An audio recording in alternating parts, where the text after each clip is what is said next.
नमस्कार, हर हर महादेव, जय भोलेनाथ, जय शिव शंभू। स्वागत है आपका आपके खुद के चैनल पावन कथाएं में। आज हम जानेंगे घर के प्रेत या पितृ रुष्ट होने के लक्षण और उपाय। तो आइए शुरू करते हैं आज की यह जानकारी। पितृगण हमारे पूर्वज हैं जिनका ऋण हमारे ऊपर है, क्योंकि उन्होंने कोई न कोई उपकार हमारे जीवन के लिए किया है। मनुष्य लोक से ऊपर पितृलोक है, पितृलोक के ऊपर सूर्य लोक है एवं इससे भी ऊपर स्वर्गलोक है। आत्मा जब अपने शरीर को त्याग कर सबसे पहले ऊपर उठती है तो वह पितृलोक में जाती है। वह हमारे पूर्वज मिलते हैं। अगर उस आत्मा के अच्छे पुण्य हैं तो ये हमारे पूर्वज भी उसको प्रणाम कर अपने को धन्य मानते हैं कि इस अमुक आत्मा ने हमारे कुल में जन्म लेकर हमें धन्य किया। इसके आगे आत्मा अपने पुण्य के आधार पर सूर्य लोक की तरफ बढ़ती है। वहाँ से आगे यदि और अधिक पुण्य है तो आत्मा सूर्य लोक को भेजकर स्वर्गलोक की तरफ चली जाती है। लेकिन करोड़ों में एक आध आत्मा ही ऐसी होती है जो परमात्मा में समाहित होती है, जिसे दोबारा जन्म नहीं लेना पड़ता। मनुष्य लोक एवं पितृलोक में बहुत सारी आत्माएं पुण्य अपनी इच्छावश, मोहवश और अपने कुल में जन्म लेती हैं। अब जानते हैं पितृदोष क्या होता है। हमारे ये ही पूर्वज सूक्ष्म व्यापक शरीर से अपने परिवार को जब देखते हैं और महसूस करते हैं कि हमारे परिवार के लोग ना तो हमारे प्रति श्रद्धा रखते हैं और ना ही इन्हें कोई प्यार या स्नेह है, और ना ही किसी भी अवसर पर ये हमको याद करते हैं, ना ही अपने ऋण चुकाने का प्रयास ही करते हैं, तो ये आत्माएं दुखी होकर अपने वंशजों को श्राप दे देती हैं, जिसे पितृदोष कहा जाता है। पितृदोष एक अदृश्य बाधा है। ये बाधा पितरों द्वारा रुष्ट होने के कारण होती है। पितरों के रुष्ट होने के बहुत से कारण हो सकते हैं। आपके आचरण से, किसी परिजन द्वारा की गई गलती से, श्राद्ध आदि कर्म ना करने से, अंत्येष्टि कर्म आदि में किसी त्रुटि के कारण भी हो सकता है। इसके अलावा मानसिक अवसाद, व्यापार में नुकसान, परिश्रम के अनुसार फल न मिलना, विवाह या वैवाहिक जीवन में समस्याएं, करियर में समस्याएं, या संक्षिप्त में कहें तो जीवन के हर क्षेत्र में व्यक्ति और उसके परिवार को बाधाओं का सामना करना पड़ता है। पितृदोष होने पर अनुकूल ग्रहों की स्थिति, गोचर दशाएं होने पर भी शुभ फल नहीं मिलते। कितनी भी पूजा पाठ या देवी देवताओं की अर्चना की जाए, उसका शुभ फल नहीं मिल पाता। पितृदोष दो प्रकार से प्रभावित करता है, अधोगति वाले पितरों के कारण, उधर्गति वाले पितरों के कारण। अधोगति वाले पितरों के दोषों का मुख्य कारण परिजनों द्वारा किया गया गलत आचरण, उनकी अतृप्त इच्छाएं, जायदाद के प्रति मोह और उसका गलत लोगों द्वारा उपभोग करने पर। विवाह आदि में परिजनों द्वारा गलत निर्णय, परिवार के किसी प्रियजन के अकारण कष्ट देने पर पितृ क्रुद्ध हो जाते हैं, परिवारजनों को श्राप दे देते हैं और अपनी शक्ति से नकारात्मक फल प्रदान करते हैं। उधर गति वाले पितृ सामान्यतः पितृदोष उत्पन्न नहीं करते, परंतु उनका किसी भी रूप में अपमान होने पर अथवा परिवार के पारंपरिक रीति रिवाज का निर्वहन नहीं करने पर वह पितृदोष उत्पन्न करते हैं। इनके द्वारा उत्पन्न पितृदोष से व्यक्ति की भौतिक एवं आध्यात्मिक उन्नति बिल्कुल बाधित हो जाती है। फिर चाहे कितनी भी प्रयास क्यों ना किए जाए, कितनी भी पूजा पाठ क्यों ना की जाए, उनका कोई भी कार्य ये पितृदोष सफल नहीं होने देता। पितृदोष निवारण के लिए सबसे पहले यह जानना जरूरी है कि किस ग्रह के कारण और किस प्रकार का पितृदोष उत्पन्न हो रहा है। जन्म पत्रिका और पितृदोष जन्म पत्रिका में लगन, पंचम, अष्टम और द्वादश भाव से पितृदोष का विचार किया जाता है। पितृदोष में ग्रहों में मुख्य रूप में सूर्य, चंद्रमा, गुरु, शनि और राहु केतु की स्थितियों से पितृदोष का विचार किया जाता है। इनमें से भी गुरु, शनि और राहु की भूमिका प्रत्येक पितृदोष में महत्वपूर्ण होती है।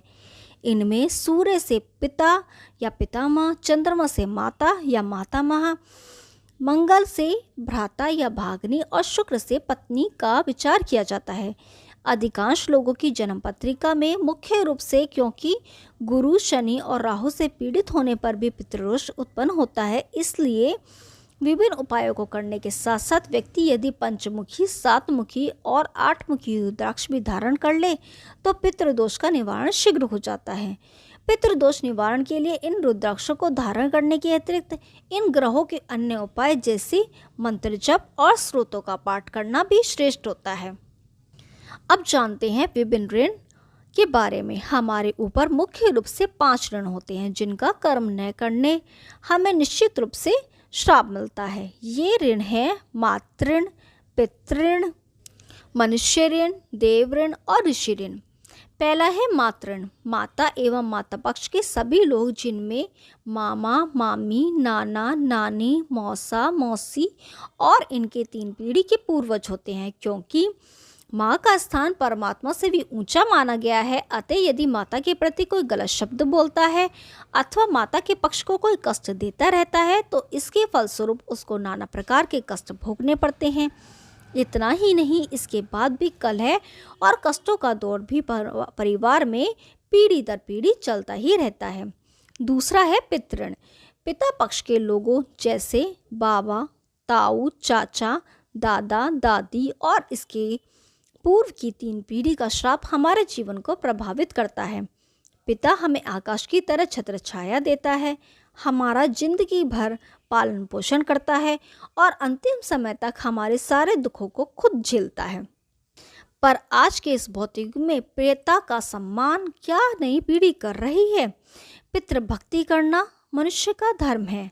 इस धर्म का पालन न करने पर उनका श्राप नई पीढ़ी को झेलना ही पड़ता है। इसमें घर में आर्थिक अभाव, दरिद्रता, संतानहीनता, संतान को विभिन्न प्रकार के कष्ट आना या संतान अपंग रह जाने से जीवन भर कष्ट की प्राप्ति होती है। अब है देव ऋण, माता पिता प्रथम देवता हैं जिसके कारण भगवान गणेश महान बने। इसके बाद हमारे इष्ट भगवान शंकर जी, दुर्गा माँ, भगवान विष्णु आदि आते हैं जिनको हमारा कुल मानता आ रहा है। हमारे पूर्वज भी हमारे अपने कुल देवता को मानते थे, लेकिन नई पीढ़ी ने बिल्कुल छोड़ दिया है। इसी कारण भगवान कुल देवी, कुल देवता उन्हें नाना प्रकार की कष्ट श्राप देकर उन्हें अपनी उपस्थिति का आभास कराते हैं। अब है ऋषि ऋण, जिस ऋषि के गोत्र में पैदा हुए, वंश वृद्धि की उन ऋषियों का नाम अपने नाम के साथ जोड़ने में नई पीढ़ी कतराती है। उनके ऋषि तर्पण आदि नहीं करती है। इस कारण उनके घरों में कोई मांगलिक कार्य नहीं होते हैं, इसलिए उनका श्राप पीढ़ी दर पीढ़ी प्राप्त होता रहता है। अब है मनुष्य ऋण, माता पिता के अतिरिक्त जिन अन्य मनुष्य ने हमें प्यार दिया, दुलार दिया, हमारा ख्याल रखा, समय समय पर मदद की, गाय आदि पशुओं का दूध पिया, जिन अनेक मनुष्यों, पशुओं, पक्षियों ने हमारी प्रत्यक्ष या अप्रत्यक्ष रूप से मदद की, उनका ऋण भी हमारे ऊपर हो गया। लेकिन लोग आजकल गरीब, बेबस, लाचार लोगों की धन संपत्ति हरण करके अपने को ज़्यादा गौरवान्वित महसूस करते हैं। इसी कारण देखने में आया है कि ऐसे लोगों का पूरा परिवार जीवन भर नहीं बस पाता है। वंशहीनता, संतानों का गलत संगति में पड़ना, परिवार के सदस्यों का आपस में सामंजस्य न बन पाना, परिवार के सदस्यों का किसी असाध्य रोग से ग्रस्त रहना इत्यादि दोष उस परिवार में उत्पन्न हो जाते हैं। ऐसे परिवार को पितृदोष युक्त या शापित परिवार कहा जाता है। रामायण में श्रवण कुमार के माता पिता के श्राप के कारण दशरथ के परिवार को हमेशा कष्ट झेलना पड़ा। ये जग जाहिर है। इसलिए परिवार को सर्वोन्नति के लिए पितृदोषों का निवारण करना बहुत आवश्यक है। पितरों के रुष्ट होने के क्या लक्षण हैं? पहला है खाने में से बाल निकलना। अक्सर खाना खाते समय यदि आपके भोजन से बाल निकलता है तो इसे नज़रअंदाज ना करें। बहुत बार परिवार के किसी एक ही सदस्य के साथ होता है कि उसके खाने में से बाल निकलता है। यह बाल कहाँ से आया इसका कुछ भी नहीं पता चलता। यहाँ तक कि वह व्यक्ति यदि रेस्टोरेंट आदि में भी जाए तो वहाँ पर भी उसके खाने में बाल निकल आता है और परिवार के लोग उसे ही दोषी मानते हुए उसका मजाक तक उड़ाते हैं। अब है बदबू या दुर्गंध आना। कुछ लोगों की समस्या रहती है कि उनके घर से दुर्गंध आती है। यह भी पता नहीं चलता कि दुर्गंध कहाँ से आ रही है।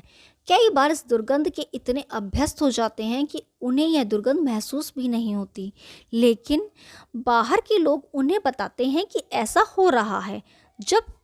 जबकि परेशानी का स्रोत पता ना चले तो उसका इलाज कैसे संभव है। अब है पूर्वजों का बार बार सपने में आना। एक बार की बात है, एक व्यक्ति का उनके पिता के साथ झगड़ा हो गया और वह झगड़ा काफी सालों तक चला। पिता ने मरते समय अपने पुत्र से मिलने की इच्छा जाहिर की, परंतु पुत्र मिलने नहीं आया। पिता का स्वर्गवास हो गया। कुछ समय पश्चात उसके एक मित्र उसके पास आते हैं और कहते हैं कि उन्होंने अपने पिता को बिना कपड़ों के देखा है। ऐसा स्वप्न पहले भी कई बार आ चुका है। अब है शुभ कार्य में अड़चन आना। कभी कभी ऐसा होता है कि आप कोई त्योहार मना रहे हैं या कोई उत्सव आपके घर पर हो रहा है। ठीक उसी समय पर कुछ न कुछ ऐसा घटित हो जाता है कि जिससे रंग में भंग डल जाता है। ऐसी घटना घटित होती है कि खुशी का माहौल बदल जाता है। मेरे कहने का तात्पर्य है कि शुभ अवसर पर कुछ अशुभ घटित होना पितरों की असंतुष्टि का संकेत है। घर के किसी एक सदस्य का कुंवारा रह जाना। बहुत बार आपने देखा होगा या अनुभव किया होगा कि बहुत अच्छा युवक है, कोई कमी नहीं है, लेकिन फिर भी शादी नहीं हो रही है। एक लंबी उम्र निकल जाने के पश्चात भी शादी नहीं हो पाना कोई अच्छा संकेत नहीं है।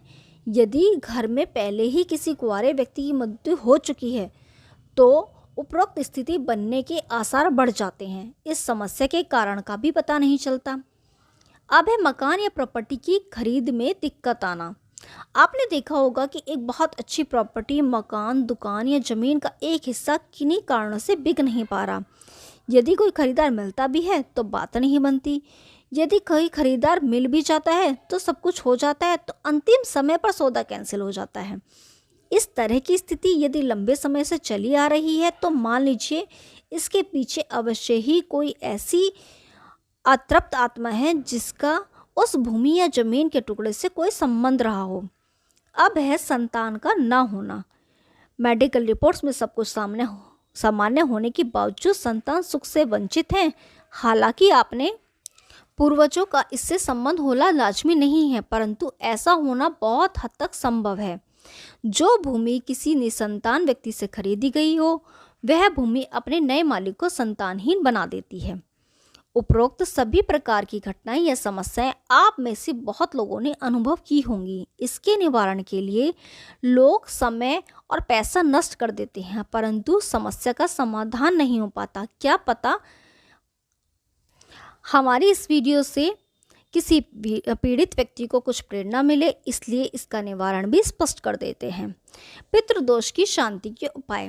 पहला है सामान्य उपायों में षोडश, पिंडदान, सर्प पूजा, ब्राह्मण को गोदान, कन्यादान, कुआ बावड़ी, तालाब आदि बनवाना, मंदिर प्रांगण में पीपल, बड़ आदि देव वृक्ष लगवाना एवं विष्णु मंत्रों का जाप आदि करना। प्रेत शाप को दूर करने के लिए श्रीमद् भागवत का पाठ करना चाहिए।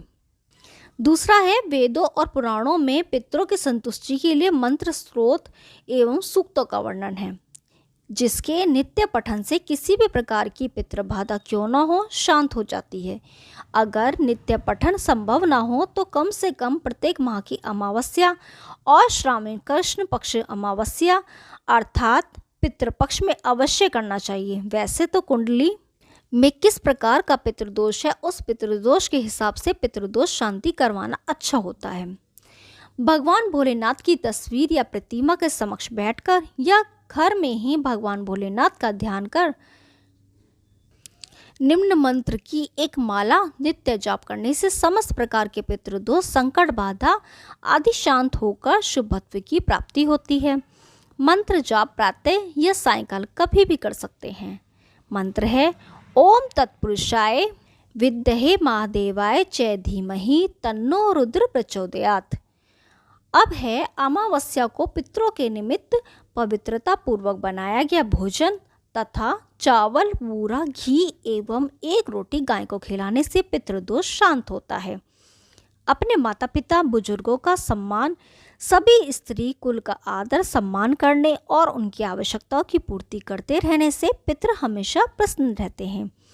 पितृदोष जनित संतान कष्ट को दूर करने के लिए हरिवंश पुराण का श्रवण करें या स्वयं नियमित रूप से पाठ करें। प्रतिदिन दुर्गा सप्तशी या सुंदरकांड का पाठ करने से भी इस दोष में कमी आ जाती है। सूर्य पिता है, अतः तांबे के लोटे में जल भरकर उसमें लाल फूल, लाल चंदन का चूरा, रोली आदि डालकर सूर्यदेव को अर्घ देकर 11 बार ओम गृणी सूर्याय नमः मंत्र का जाप करने से पितरों की प्रसन्नता एवं उनकी उदर गति होती है। अमावस्या वाले दिन अवश्य अपने पूर्वजों के नाम दूध, चीनी, सफ़ेद कपड़ा, दक्षिणा आदि किसी मंदिर में अथवा किसी योग्य ब्राह्मण को दान करना चाहिए। पितृपक्ष में पीपल की परिक्रमा अवश्य करें। अगर 108 परिक्रमा लगाए जाएं तो पितृदोष अवश्य दूर होता है। अब कुछ उपाय और हैं, वो सुनिए। किसी मंदिर के परिसर में पीपल अथवा बड़ का वृक्ष लगाएं और रोज इसमें जल डालें। इसकी देखभाल करें। जैसे जैसे वृक्ष फलता फूलता रहेगा पितृदोष दूर होता जाएगा, क्योंकि इन वृक्षों पर ही सारे देवी देवता, इत्र योनियां, पितृ आदि निवास करते हैं। यदि आपने किसी का हक छीना है या किसी मजबूर व्यक्ति की धन संपत्ति का हरण किया है तो उसका हक या संपत्ति उसको अवश्य लौटा दें। पितृदोष से पीड़ित व्यक्ति को किसी भी एक अमावस्या से लेकर दूसरी अमावस्या तक अर्थात 1 माह तक किसी पीपल के वृक्ष के नीचे सूर्योदय काल में एक शुद्ध घी का दीपक लगाना चाहिए। ये क्रम टूटना नहीं चाहिए। 1 माह बीतने पर जो अमावस्या आए उस दिन एक प्रयोग और करें। इसके लिए किसी देसी गाय या दूध देने वाली गाय का थोड़ा सा गौमूत्र प्राप्त करें। उसे थोड़े जल में मिलाकर इस जल को पीपल वृक्ष की जड़ों में डाल दें। इसके बाद पीपल वृक्ष के नीचे 5 अगरबत्ती, 1 नारियल और शुद्ध घी का दीपक लगाकर अपने पूर्वजों से श्रद्धापूर्वक अपने कल्याण की कामना करें और घर आकर उसी दिन दोपहर में कुछ गरीबों को भोजन करा दें। ऐसा करने पर पितृदोष शांत हो जाएगा। घर में कुआं हो या पीने का पानी रखने की जगह हो, उस जगह की शुद्धता का विशेष ध्यान रखें, क्योंकि ये स्थान पितरों का माना जाता है। इसके अलावा पशुओं के लिए पीने का पानी भरवाने या प्याऊ लगवाने या आवारा कुत्तों को जलेबी खिलाने से भी पितृदोष शांत होता है। अगर पितृदोष के कारण अत्यधिक परेशानी हो, संतान हानि हो या संतान को कष्ट हो तो किसी शुभ समय अपने पितरों को प्रणाम कर उनसे प्रण होने की प्रार्थना करें और अपने द्वारा अनजाने जाने में किए अपराध उपेक्षा के लिए क्षमा याचना करें। फिर घर अथवा शिवालय में पितृ गायत्री मंत्र का 1.25 लाख विधि से जाप कराएं। जाप के उपरांत दक्षांश हवन के बाद संकल्प लें कि इसका पूर्ण फल पितरों को प्राप्त हो। ऐसा करने से पितर अत्यंत प्रसन्न होते हैं, क्योंकि उनकी मुक्ति का मार्ग आपने प्रशस्त किया होता है। पितृ दोष की शांति हेतु ये उपाय बहुत ही अनुभूत और अचूक फल देने वाला देखा गया है। वो है कि किसी गरीब की कन्या के विवाह में गुप्त रूप से अथवा प्रत्यक्ष रूप से आर्थिक सहयोग करना, लेकिन ये सहयोग पूरे दिल से होना चाहिए, केवल दिखावे या अपनी बढ़ाई के लिए नहीं। इससे पितृ अत्यंत प्रसन्न होते हैं, क्योंकि इसके परिणाम स्वरूप मिलने वाले फल से पितरों को बल और तेज मिलता है, जिससे वे उधर लोक की और गति करते हुए पुण्य लोक को और प्राप्त होते हैं। अगर किसी विशेष कामना के लिए किसी परिजन की आत्मा पितृ दोष उत्पन्न करती है तो ऐसी स्थिति में मोह को त्याग कर उसकी सद्गति के लिए गजेंद्र मोक्ष स्त्रोत का पढ़ना चाहिए। पितृदोष दूर करने का अत्यंत सरल उपाय। इसके लिए संबंधित व्यक्ति को अपने घर के वायव्य कोण में नित्य सरसों का तेल में बराबर मात्रा में अगर का तेल मिलाकर दीपक पूरे पितृ पक्ष में नित्य लगाना चाहिए। दिया पीतल का हो तो अच्छा है। दीपक कम से कम 10 मिनट नित्य जलना चाहिए। इन उपायों के अतिरिक्त वर्ष की प्रत्येक अमावस्या को दोपहर के समय गूगल की धुनी पूरे घर में सब जगह घुमाएं। शाम को आंध्र होने के बाद पितरों के निमित्त शुद्ध भोजन बनाकर एक दोने में सारी सामग्री रख किसी बबूल के वृक्ष अथवा पीपल या बड़ की जद में रखकर आ जाएं। पीछे मुड़कर ना देखें। नित्य प्रति घर में देसी कपूर जला करें। ये कुछ उपाय ऐसे हैं जो सरल भी हैं और प्रभावी भी, और हर कोई सरलता से इन्हें कर पितृदोषों से मुक्ति पा सकता है। लेकिन किसी भी प्रयोग की सफलता आपके पितरों के प्रति श्रद्धा के ऊपर निर्भर करती है। पितृदोष निवारण के लिए करें विशेष उपाय नारायण बलि नाग बलि का। अक्सर हम देखते हैं कि कई लोगों के जीवन में परेशानियां समाप्त होने का नाम ही नहीं लेती। वे चाहे जितना भी समय और धन खर्च कर लें, लेकिन काम सफल नहीं होता। ऐसे लोगों की कुंडली में निश्चित ही रूप से पितृदोष होता है। यह दोषी पीढ़ी दर पीढ़ी कष्ट पहुंचाता रहता है। जब तक कि इसका विधि विधान पूर्वक निवारण न किया जाए, आने वाली पीढ़ियों को भी कष्ट देता है। इस दोष के निवारण के कारण कुछ विशेष दिन और समय तय हैं जिनमें इसका पूर्ण निवारण होता है। श्राद्ध पक्ष यही अवसर है जब पितृदोष में मुक्ति पाई जा सकती है। इस दोष के निवारण के लिए शास्त्रों में नारायण बलि का विधान बताया गया है। इसी तरह नाग बलि भी होती है। क्या है नारायण बलि और नाग बलि, आइए जानते हैं। नारायण बलि और नाग बलि दोनों विधि मनुष्य की अपूर्ण इच्छाओं और अपूर्ण कामनाओं की पूर्ति के लिए की जाती है, इसलिए दोनों को काम्य कहा जाता है। नारायण बलि और नाग बलि दोनों अलग अलग विधियां हैं। नारायण बलि का मुख्य उद्देश्य पितृदोष निवारण करना है और नाग बलि का उद्देश्य सर्प या नाग की हत्या के दोष का निवारण करना है। इनमें से कोई भी एक विधि करने से के उद्देश्य पूरा नहीं होता, इसलिए दोनों को एक साथ ही संपन्न करना पड़ता है। किन कारणों से की जाती है नारायण बलि पूजा, आइए जानते हैं। जिस परिवार की किसी सदस्य या पूर्वज का ठीक प्रकार से अंतिम संस्कार, पिंडदान और तर्पण नहीं हुआ हो, उनकी आगामी पीढ़ियों में पितृदोष उत्पन्न होता है। ऐसे व्यक्तियों का संपूर्ण जीवन कष्टमय रहता है। जब तक कि पितरों के निमित्त नारायण बलि विधान न किया जाए, प्रेत योनि से होने वाली पीड़ा दूर करने के लिए नारायण बलि की जाती है। परिवार के ने किसी सदस्य की आकस्मिक मृत्यु हो, आत्महत्या, पानी में डूबने से, आग के जलने से, दुर्घटना में मृत्यु होने से ऐसा दोष उत्पन्न होता है। आइए अब जानते हैं कि क्यों की जाती है ये पूजा। शास्त्रों में पितृदोष निवारण के लिए नारायण बलि नाग बलि कर्म का विधान है। यह कर्म किस प्रकार और कौन कर सकता है, इसकी पूर्ण जानकारी होना भी जरूरी है। यह कर्म प्रत्येक वह व्यक्ति कर सकता है जो अपने पितरों का आशीर्वाद प्राप्त करना चाहता है। जिन जातकों के माता पिता जीवित हैं, वे भी यह विधान कर सकते हैं। संतान प्राप्ति, वंश वृद्धि, कर्ज मुक्ति, कार्यों में आ रही बाधाओं के निवारण के लिए यह कर्म पत्नी सहित करना चाहिए। यदि पत्नी जीवित न हो तो कुल के उद्धार के लिए पत्नी के बिना ही यह कर्म किया जा सकता है। यदि पत्नी गर्भवती हो तो गर्भधारण से 5वें महीने तक यह कर्म किया जा सकता है। घर में कोई भी मांगलिक कार्य हो तो ये कर्म 1 साल तक नहीं किए जा सकते हैं।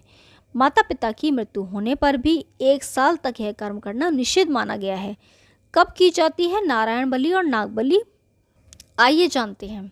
नारायण बलि गुरु शुक्र के अस्त होने पर नहीं किए जाने चाहिए, लेकिन प्रमुख ग्रंथ निर्णक सिंधु के मतानुसार इस कर्म के लिए केवल नक्षत्रों के गुण व दोष देखना ही उचित है। नारायण बलि कर्म के लिए धनिष्ठा, पंचक और त्रिपाद नक्षत्र को निषिद्ध माना गया है। धनिष्ठा नक्षत्र के अंतिम 2 चरण शतार्का, पूर्वाभाद्रपद, उत्तराभाद्रपद एवं रेवती, इन 4.5 नक्षत्रों को धनिष्ठा पंचक कहा जाता है। कृतिका, पुनर्वसु, विशाखा, उत्तराषाढ़ा और उत्तराभाद्रपद ये 6 नक्षत्र त्रिपाद नक्षत्र माने गए हैं। इनके अलावा सभी कर्म यह कर्म किया जाता है।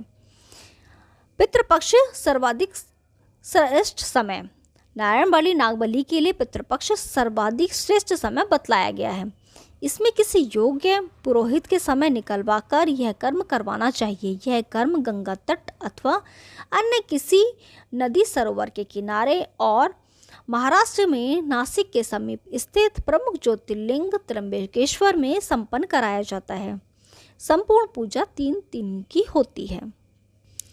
हर हर महादेव। यदि आपको यह जानकारी पसंद आई तो वीडियो को लाइक कीजिए, शेयर कीजिए और चैनल को सब्सक्राइब कीजिए। हम आपके लिए ऐसी जानकारियाँ लाते रहेंगे। तब तक के लिए नमस्कार।